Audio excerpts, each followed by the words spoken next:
I'll prove to you two things. First of all, that EFP is useless and brings no added value, thus it brings no goods. And second of all, that it is self-defeating, thus brings harms.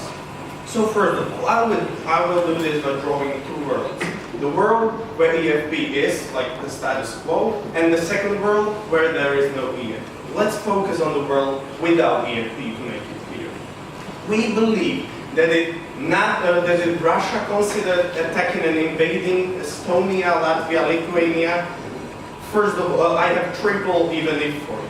Well, first of all, there is NATO, which, as we said, is committed to protect its members under Article 5, which basically says if one member is invaded, the whole alliance is invaded.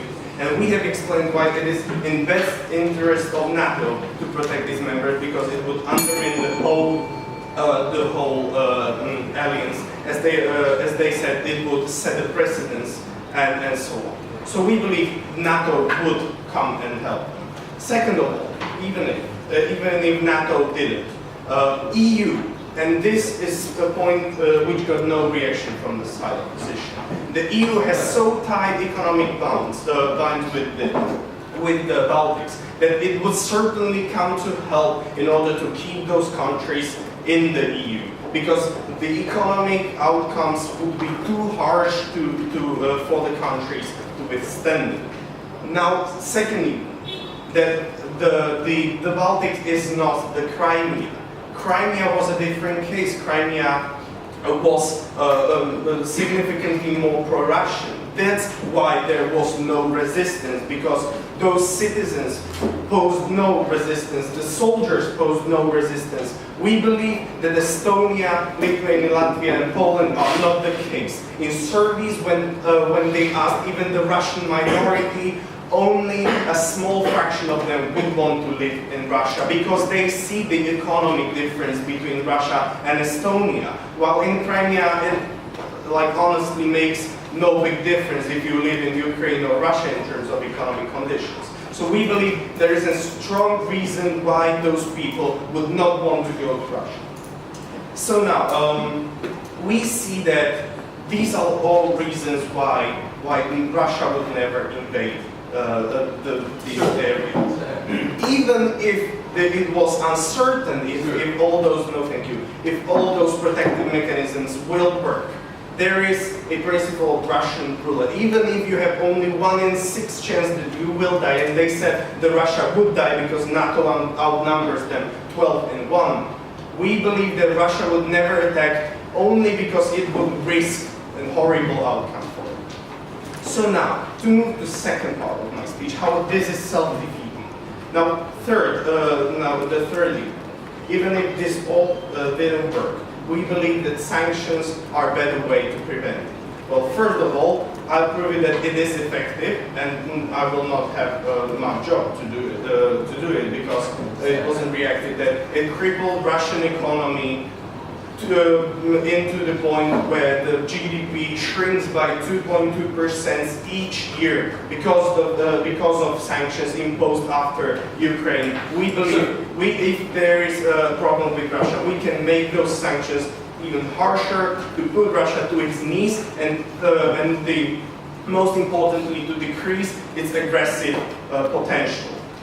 Now, to move to the harms on our side, we brought these arguments. First of all, we believe that this measure is unsustainable. We explained how the conflict is long-lasting because the two sides always just bring more soldiers. If the other side brings more soldiers, to keep the power balance and not to look as a weak one, there is a political game in this. No, thank you. So we believe that this way, if none of the sides make the conflict end by some kind of diplomatic measure, the conflict will last. It will even escalate. We see it when when Russia currently boosts the number of soldiers on the Russian side of the borders. We see it when NATO pledged to even boost defenses on this side. We see that the conflict is escalating and it costs more money.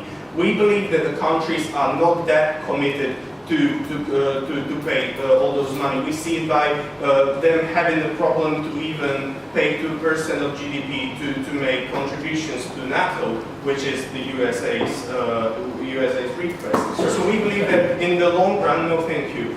If they see that there is no threat happening, they will withdraw from the EFP. And this undermines the function of NATO if the NATO sees that it cannot even hold its own initiative to protect the member, even though it's only symbolic. This will make NATO weaker and divided. Yes, sir. The harm of the EFP are bringing is that a potential military buildup will occur, and that Article 5 is so effective at deterring Russia. Why would they bother building a military there? Yeah, that's the debate. We say that they don't. I'm not sure if I understood, but we say that the Russia puts the army there to make threats, to provoke, as they are used to. And NATO puts the EFP on the other side, and we debate if it's a sound measure. So now, to second, we make people feel in danger. If we put those soldiers there, it makes the conflict even more official. If I see soldiers and tanks marching in front of my house, I now believe that the conflict is real, that the threat is real if the soldiers need to be there. And this makes me feel threatened. If I want to go to the shop, use metro, or travel anywhere, do anything, I constantly think of whether Russia will attack today or tomorrow. And we believe that this is only an unnecessary negative because the conflict is not happening. We are only making people believe that it is, and thus we are unnecessarily creating fear among them, which then comforts their life. And now the third point, our split argument, which again wasn't much reacted. The polarization. We believe that by making the conflict bigger, that those groups become polarized, and we believe that exact polarization has two negative impacts. First of all, the very Russian minority feels bad in their own country. They feel suspected of being an agent, or those Russians who would, in case of Russian invasion, help them to conquer the country by the domestic population. And this perception is dangerous for them because they again do not feel good in their own country. But second of all, this makes us closer to the Crimea case, when the Russian side will, after all, seek the support of Russia if they do not see support from their own country. Now, only to quickly address the split point, because all those reactions have already been brought. First of all, that it sets a precedence. We believe that there is no precedence caused by EFP if not realized, because NATO would protect the Baltics. And second of all, that we need to be seen as a protector. We already are, even without EFP. For all these measures, I've never been more proud to propose.